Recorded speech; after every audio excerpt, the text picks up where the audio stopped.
You know what's weird? People assume gambling addicts just aren't very smart people. It's almost the default assumption. Like you hear that someone lost their savings, maxed out their credit cards, took out loans, lied to their family, and you think, how could anybody be dumb enough to do that? Honestly, I probably would have thought the same thing years ago, but then I started going to Gamblers Anonymous meetings and something didn't really make sense to me. I started meeting doctors, lawyers, engineers, business owners, people who were wildly successful in every part of their lives, people who could solve problems that I'd have no chance of solving, and yet somehow they had destroyed their lives through gambling. It didn't add up. If these people were so intelligent, why were they making decisions that looked so unbelievably irrational? I don't think it's because gambling makes you stupid. I think it changes what your intelligence is working for. And I know that because that's exactly what happened to me. My name's Joe. Over about 2 years, I wagered more than $45 million and lost over seven figures. I walked away from a successful business and totally destroyed my finances, nearly took my own life. Today, I haven't placed a bet since April 16th, 2024. Recovery has given me something gambling never could: distance. And distance lets you see things that you never could while you were in the middle of them. Because if you had sat me down at the height of my gambling and asked, Joe, what the heck are you doing? I would have had an answer for everything. Not because I was lying, because I believed it. And I think that's the part people who haven't lived this struggle don't understand. Problem gamblers don't usually think they're making irrational decisions, they think they're making difficult ones. There's a huge difference. I remember sitting at my desk during work. If you had walked past me, you probably would have thought I was having a productive day. I had my spreadsheets open, betting models, injury reports, three sports books on different screens, games streaming, odds moving around. I looked busy. Honestly, I thought I was. I told myself I wasn't gambling and that I was researching and learning, building out my system, getting better, and so on. I genuinely believed I was treating this like a business while everyone else was just guessing. And that's what makes addiction so deceptive. It doesn't usually start with crazy thoughts, it starts with thoughts that sound sort of reasonable. What's wrong with doing a little more research? What's wrong with trying to get better? What's wrong with tracking data? Nothing. Those things aren't the problem. But here's what I didn't realize: I wasn't doing that research to figure out whether gambling worked. I'd already decided it did. I was doing the research to prove I'd eventually figure it out.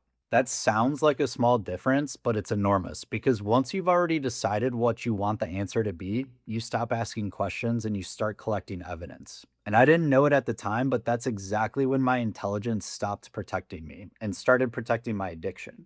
You know what else is weird? I don't remember ever sitting there thinking, I'm going to ruin my life today. Nobody does. It happens so much slower than that. At first, I'd lose and think, okay, I bet too much or overextended myself, so next time I'll lower my units. Then I'd lose again. Maybe it's because I'm betting too many different sports, so I'd narrow my focus, and then I'd lose again. Maybe I need to stop betting on heavy favorites. Then maybe I needed to study more or wait for better numbers or only live bet, avoid the primetime games. Every time something didn't work, I changed something, except the one thing that I actually needed to question. I never stopped and asked, what if this just isn't beatable? That thought never crossed my mind, not because I wasn't intelligent, because I'd already accepted the conclusion. Everything after that was just trying to prove I was right. And looking back, I think that's the first way gambling changes the way you think. It convinces intelligent people that the answer is to work harder instead of stepping back and asking whether they're solving the wrong problem. You know what I think the most dangerous part was? It wasn't that I was addicted to placing bets, it was that I became attached to the idea of the person I thought I was going to become. I wasn't just trying to win money anymore. I was trying to prove something, that I was smart enough to figure it out, that all the time I'd spent wasn't wasted, that eventually everyone who thought I was crazy was going to see I was right. I didn't realize it then, but somewhere along the way, gambling stopped being something I did and it became part of who I was. If someone had asked me then to describe myself, I probably would have said sales guy, business owner, former college athlete, husband, father. But underneath all of that, there was this quiet belief that I was eventually going to beat the sports books. That's who I thought I was becoming. And once your identity gets wrapped up in something, walking away doesn't feel like quitting a habit. It feels like giving up on yourself. I'll never forget this. I had a loan with an interest rate that was absolutely ridiculous. I finally had enough money to pay it off. I remember checking my bank account and thinking I'm finally getting out from under this thing. I transferred the money, scheduled the payment, everything was set. Then I looked at my sportsbook account and this little thought popped in my head. I'll just leave a little bit in there. Not because I needed it, because I wanted one more chance to build it up. One more run or heater, and within hours, that money was gone. Now I had a decision to make. leave the loan payment alone, or canceled it. So I canceled it, moved every dollar back into the sports book, and kept betting. And if you've never struggled with gambling, that probably sounds completely insane. And it does to me now, too. But here's what was actually going through my head. I wasn't thinking, let's be irresponsible. I was thinking, if I can run this back up, I can pay the loan off and still have money left over. That genuinely felt like the smarter decision. That's the part people don't see. Addiction rarely feels irrational while you're living it. It feels like you're one good decision away from fixing everything. Looking back, I wasn't protecting my money, I was protecting the dream because the second I paid off that loan and walked away, I'd have to admit gambling wasn't going to be the thing that changed my life. I'd have to become just me, and that was terrifying because I'd spent years imagining this version of myself. The guy who figured it out, the guy who beat the odds, the guy who proved everyone wrong. Walking away from gambling also meant walking away from that person, and I don't think I was ready for that yet. You know what's interesting? I was constantly changing the plan, never the destination. One month I'd convince myself soccer was where the edge was. Then it was player props, then live betting. Then maybe I needed to just bet less, and then maybe I needed to bet more because I was missing value. Every losing streak came with a new strategy, and every winning streak convinced me I'd finally found it. I kept moving the goalposts, not because the evidence told me to, but because I couldn't imagine accepting the alternative. Recovery forced me to ask a question I'd never asked before. Not how do I make gambling work, but what if gambling was never supposed to work? That sounds obvious now. Back then, I don't think I was even capable of asking myself that. Because when your identity is built around proving something, your brain has an amazing ability to avoid questions it doesn't want the answer to. And that's what I think gambling slowly did to me. It didn't make me less intelligent, it made me afraid to point that intelligence in the only direction that actually mattered. You know, when I realized gambling had completely taken over my life, it wasn't after one huge loss. It wasn't when I maxed out credit cards. It wasn't even when I walked away from my job. It was something much smaller than that. I realized my job had become the thing interrupting my gambling, not the other way around. And I know that sounds ridiculous to say out loud, but it was true. When I first started betting, sports fit around my life. The games were on at night, I'd watch them after work, maybe throw a few bets in, no big deal. And then I got into soccer. Now, there were games on during the day. At first, I'd just check the score every once in a while. Then I'd have the game on during lunch, and then I'd be checking odds during meetings, and then I'd have the meeting on one screen and the game streaming on the other. Toward the end, I wasn't really in the meetings anymore. I was waiting for them to end so I could focus on the game. And then I'd take an hour-long lunch because I needed to lock in, and I'd reschedule calls if there was a slate I really liked. Some days I was placing 50 bets, not because I wanted to, because that's what my day had quietly become. Again, nobody wakes up and decides, today I'm going to organize my life around gambling. It just sort of happens. One little compromise at a time, and the scary part is that every compromise feels reasonable while you're making it. And then something else changed. And I think this is when addiction becomes really hard to recognize.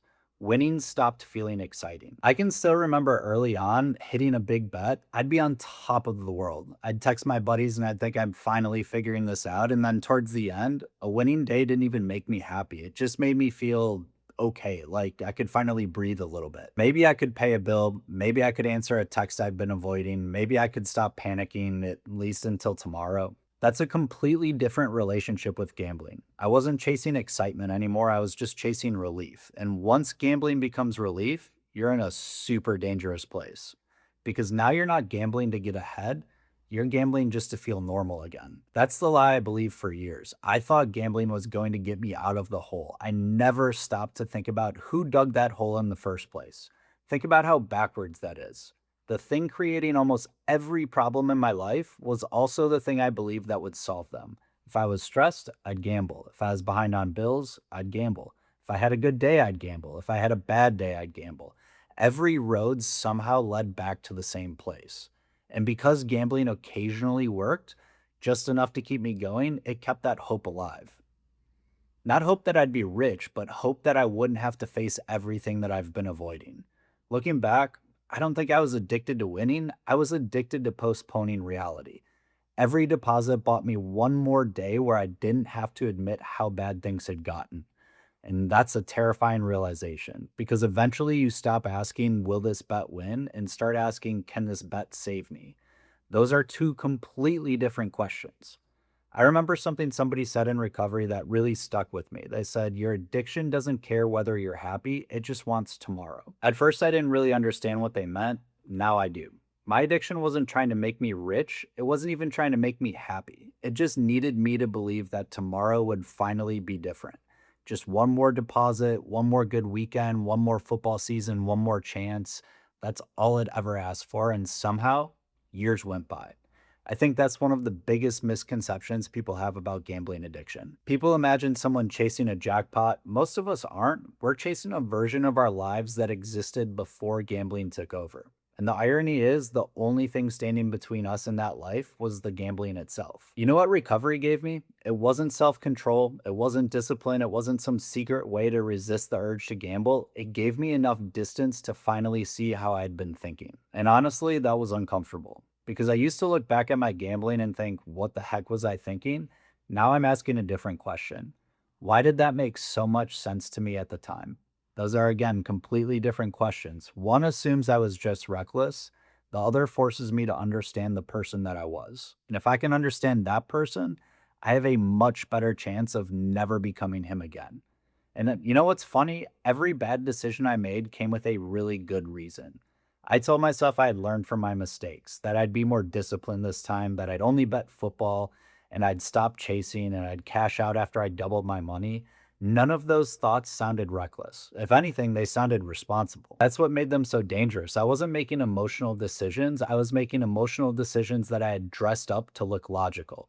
Again, big difference. And I think that's what people mean when they say addiction lies to you. It's not like there's a voice in your head saying, go ruin your life. If it sounded like that, nobody would listen. Instead, it whispers things like, this time will be different. You're smarter now. You've figured it out. Just one more bet. And somehow, those lies always sound like your own thoughts. People ask me sometimes if I think I could gamble again. The honest answer, yeah, the thought crosses my mind every once in a while, not because I want to or because I miss it, but because my brain still remembers the fantasy. It just conveniently forgets what gambling actually gave me. And that's why recovery isn't about never having the thought, it's about recognizing it for what it is, just a thought, not a command. I have thousands of thoughts every single day that I don't act on. I think about skipping the gym. I think about eating junk food. I think about procrastinating. I don't do all of those things just because they cross my mind. A gambling thought isn't any different anymore. It shows up, I notice it, I let it leave. Recovery didn't teach me how to stop every thought. It taught me that I don't have to believe every thought. So, why does gambling make smart people act stupid? I don't think it does. I think gambling slowly convinces smart people to use their intelligence in the wrong direction. Instead of asking, should I keep gambling? You start asking, how do I make gambling work? Instead of asking, is this helping my life? You ask, how do I get back to even? Instead of asking, why do I keep doing this? You ask, what's the next bet? Those are smart questions if the assumption underneath them is true. Mine wasn't. That's what took me so long to realize. I wasn't solving the wrong bet, I was solving the wrong problem. And if there's one thing I hope you take away from this video, it's that you're probably not broken. You're probably not weak. You're probably not stupid. You're just trying to solve a problem with the very thing that's creating it. I know that because I did it for years. I thought gambling was my way out, my way to get ahead and finally build the life I wanted. Instead, the life I wanted didn't start until I stopped gambling. Not because all of my problems have disappeared, they haven't. Not because all of my problems suddenly disappeared, they didn't. I still have debt. I still have to rebuild my career. I still had relationships to repair. I still had to face everything I'd spent years running from. But for the first time, I was solving the actual problem, not distracting myself from it. And it turns out that's a much better place to start. If you're watching this and you're in the middle of it right now, I hope this video gave you something I wish somebody had given me years ago. Not another lecture, just the feeling that somebody else understands what was happening inside your head. Because for the longest time, I honestly thought I was the only person who thought this way. And then I walked into a Gamblers Anonymous meeting, I started therapy, and I heard my own thoughts come out of complete strangers. That's when I realized I wasn't unique, I was addicted. And strangely, that was one of the most hopeful moments of my life, because if other people had found a way out, maybe I could too. And if you're still watching this, you can as well. If you found this video helpful, please subscribe. Every week I talk about gambling addiction, recovery, and the psychology behind it. not as an expert looking in, but as someone who's lived it. And if you're struggling, don't wait until you've lost everything to ask for help. I promise you this: recovery gives you something gambling never can: your life back.